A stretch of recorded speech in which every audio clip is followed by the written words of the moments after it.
Welcome to Pallavi TV. మనం ఈరోజు సంగారెడ్డి జిల్లాలో ఉన్నాము. సంగారెడ్డి జిల్లాలో రేవంత్ అధికారంలోకి వచ్చి ఏడాది గడుస్తోంది. ఈ గడిచిన ఏడాదిలో జిల్లాలో స్కూళ్ళ పరిస్థితి ఎట్లా ఉంది, స్కూళ్ళకు ఫెసిలిటీస్ ఏమైనా బాగైనాయా, విద్యార్థుల పరిస్థితి ఎట్లా ఉంది, ఇట్లాంటి అన్ని అంశాలు మనతో పాటు మాట్లాడడానికి ఎస్టీయు జిల్లా అధ్యక్షుడు సాబేర్ అలీ గారు మనతో పాటు ఉన్నారు. ఆయన అడిగి టీచర్ల సమస్యలు, అటు స్కూళ్ళ సమస్యలు, విద్యార్థులకు సంబంధించిన అంశాలను మాట్లాడే ప్రయత్నం చేద్దాం. నమస్తే సార్. నమస్తే. పల్లవి టీవీ ద్వారా తెలంగాణ ప్రజలకు మరియు ప్రేక్షకులకు అందరికీ ప్రత్యేక అభినందనలు. సంవత్సర కాలం ఏదైతే కాంగ్రెస్ ప్రభుత్వము, గౌరవ ముఖ్యమంత్రి రేవంత్ రెడ్డి గారి ప్రభుత్వం ఏదైతే ఉందో, మేమైతే సంతోషమే వ్యక్తపరుస్తున్నాం. ఆయన ప్రకటించిన దానికి అనుకూలంగా కొనసాగుతుందని చెప్పి మా అభిప్రాయం. ఎక్కడైతే ఆయన ప్రభుత్వ పాలనకు వచ్చిన తర్వాత అమ్మ ఆదర్శ పాఠశాల కమిటీలను ఏర్పాటు చేసి ప్రభుత్వ పాఠశాలల భవనాలకు, శిథిలావస్థలో ఉన్న భవనాలకు మైనర్ రిపేర్స్ కానీ, మేజర్ రిపేర్స్ కానీ, మరియు ఎలక్ట్రిసిటీ కానీ, ఆ తర్వాత టాయిలెట్స్ కానీ డబ్బులు రిలీజ్ చేయడము, వాటి కార్యక్రమం పూర్తి చేయడం కూడా జరిగింది. సంతోషమే. అలాగే ప్రభుత్వ పాఠశాలల భవనాలకు ఉచిత కరెంటు కూడా చాలా సంతోషమైన విషయమే. దాన్ని మేము స్వాగతిస్తున్నాం. గౌరవ ముఖ్యమంత్రి గారికి గతంలో కూడా ఉపాధ్యాయ సంఘాలు, ముఖ్యంగా ఎస్టీయూటీఎస్ స్టేట్ టీచర్స్ యూనియన్ రాష్ట్ర కార్యవర్గము, రాష్ట్ర అధ్యక్ష ప్రధాన కార్యదర్శులు పర్వత్ రెడ్డి గారు మరియు సదానంద గౌడ్ గారు ప్రత్యేకంగా కలిసి ప్రభుత్వ పాఠశాలలను పరిరక్షించాలి, ప్రభుత్వ పాఠశాలలో పేద బలహీన వర్గాలు చదువుతున్నారు కాబట్టి వారికి మనం ప్రోత్సహిస్తూ ఉండాలనే ఉద్దేశంతో రేపు మెమరాండం కూడా ఇవ్వడం జరిగింది. ఇక్కడ మేము ఒక విషయాన్ని ప్రభుత్వం దృష్టికి తీసుకొస్తున్నాం. ఎక్కడైతే మీరు 3 నెలల్లో డిఎస్సిని నిర్వహించి నియామకాలు కూడా చేపట్టడం జరిగింది. అది చాలా సంతోషమైన విషయం. కానీ ప్రభుత్వ పాఠశాల యాజమాయిషి తగ్గింది సార్. ఇక్కడ మేము చెప్పేది ఏంటంటే, ప్రభుత్వ పాఠశాల యాజమాయిషి అంటే ఎంఈఓ పోస్టులు, రెగ్యులర్ పోస్టులు లేకపోవడం, డిప్టీఓ పోస్టులు లేకపోవడం, డిఓ పోస్టులు కూడా ఇన్ఛార్జీలతో కొనసాగడము, అది కొద్దిగా ఇబ్బంది కలిగిస్తుంది. కాబట్టి ప్రమోషన్ ఛానల్ ద్వారా ఏదైతే ఎంఈఓ పోస్టులు, డిప్టీఓ పోస్టులు, అలాగే డిఓ పోస్టులు ఫిలప్ చేయవలసి ఉందో వాటిని ఫిలప్ చేయకపోవడము కొద్దిగా మాకు ఇబ్బందిగా ఉంది. వాటిని కొనసాగిస్తే బాగుంటుంది అభిప్రాయం సార్. అలాగే ఇంకో విషయం కూడా ప్రభుత్వం దృష్టికి తేవాలనుకుంటున్నాం. పాత భవనాలు ఏదైతే శిథిలావస్థలో ఉన్నాయో, డిలాపిడేటెడ్ కండిషన్ ఉన్నాయో, వాటి స్థలంలో కొత్త భవనాలు నిర్మిస్తే ఇంకొద్దిగా బాగుంటుంది. అలాగే కాంపౌండ్ వాల్ లేని పాఠశాలలో కూడా కాంపౌండ్ వాల్ నిర్మిస్తే ఇంకా కూడా చక్కగా విద్యా బోధన జరుగుతుందని చెప్పి మా అభిప్రాయం. ఎస్టీయూటీఎస్గా ఎప్పుడూ ప్రభుత్వ కార్యకలాపాలకు తప్పనిసరిగా సపోర్ట్ చేస్తాం, అభినందిస్తాం. అలాగే వారికి ప్రోత్సాహకరంగా మేము ఉంటామని చెప్పి ఈ విషయము పల్లవి టీవీ ద్వారా మా విద్యాభిమానులకు, ప్రేక్షకులకు అందరికీ తెలియజేస్తున్నాం. ఇక్కడ ముఖ్యంగా మనం గతంలో కూడా ఏమైపోతుందంటే, విద్యా విధానము గాడిలో పడాలంటే తప్పనిసరిగా ప్రభుత్వ యంత్రాంగము ప్లస్ పాలకులు కూడా దానికి సపోర్టుగా ఉండాలి. ఇక్కడ ప్రభుత్వము సపోర్ట్ చేస్తుంది, యంత్రాంగంలో కొద్దిగా అలసట ఉంది, అది కూడా చేయాలని చెప్పి.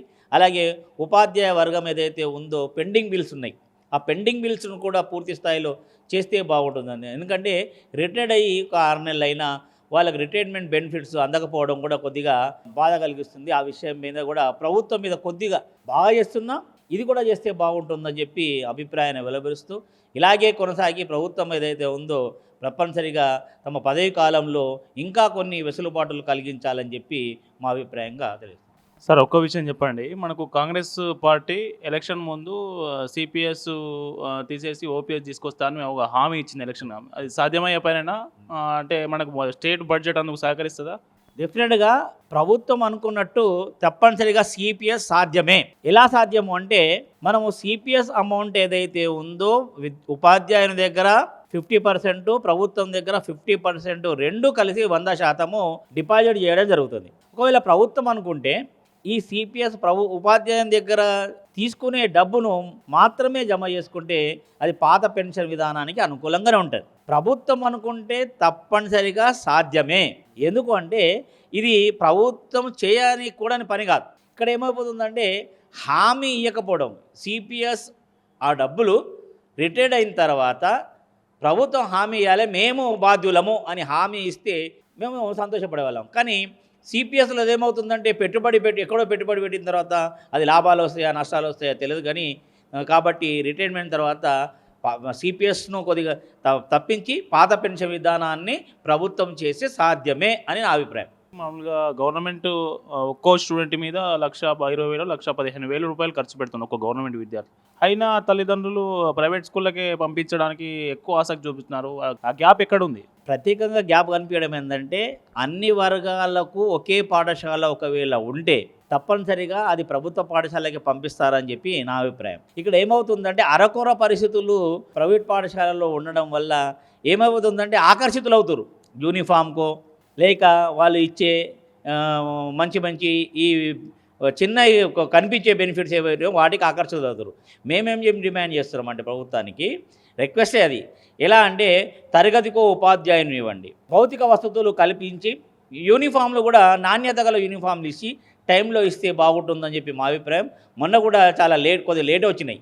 మొన్న లేట్ రావడం వల్ల అది కూడా నాసిరకమైన యూనిఫామ్స్ కూడా కొద్దిగా ఇబ్బందికరంగా ఉన్నది. బుక్స్ మాత్రం పర్ఫెక్ట్గా ఉన్నాయి.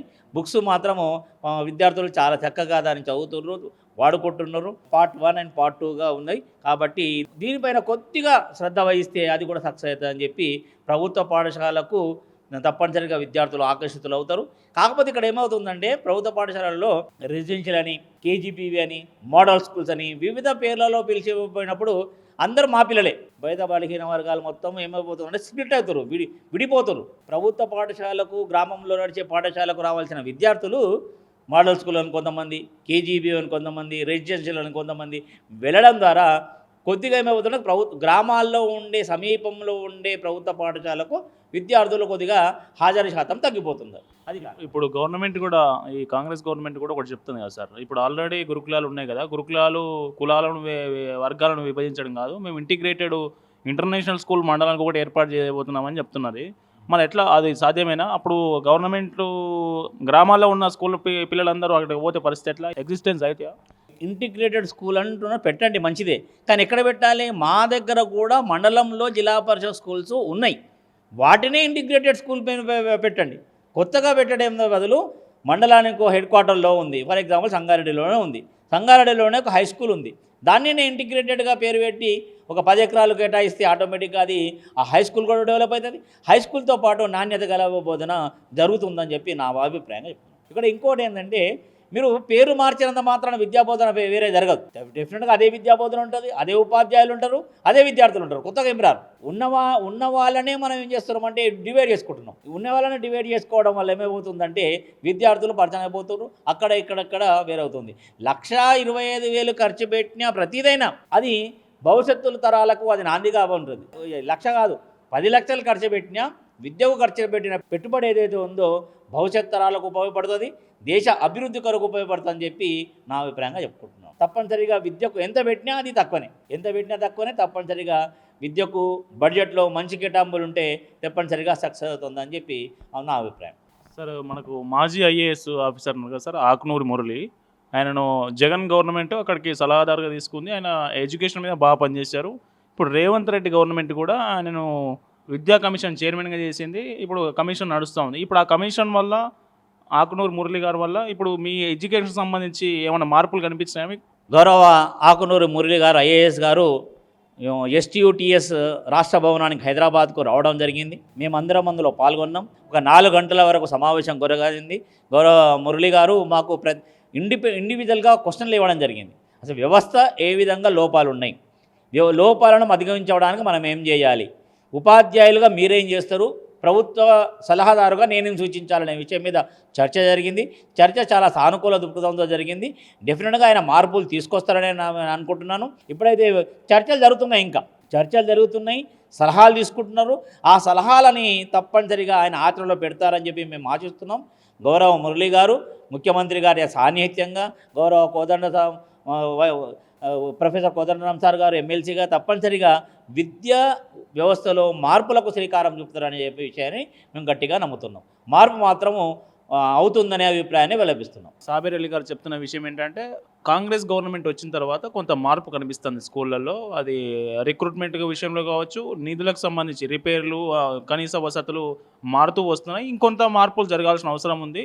ఇంకా 4 ఇయర్స్ టర్మ్ ఉంది కాబట్టి ఈ ప్రభుత్వానికి మార్పు ఇంకా చేస్తుందని ఆశిస్తున్నట్లు ఆయన చెప్తున్నారు. మొత్తానికైతే ఒక పాజిటివ్ దృక్పథంలోనే టీచర్లు అంతా ఉన్నారు. విద్యార్థులు కూడా అదే దశలో ఉన్నట్లు మనకు కనిపిస్తూ ఉంది. కెమెరామెన్ కిరణ్తో కరుణాకర్, పల్లవి టీవీ, సంగారెడ్డి.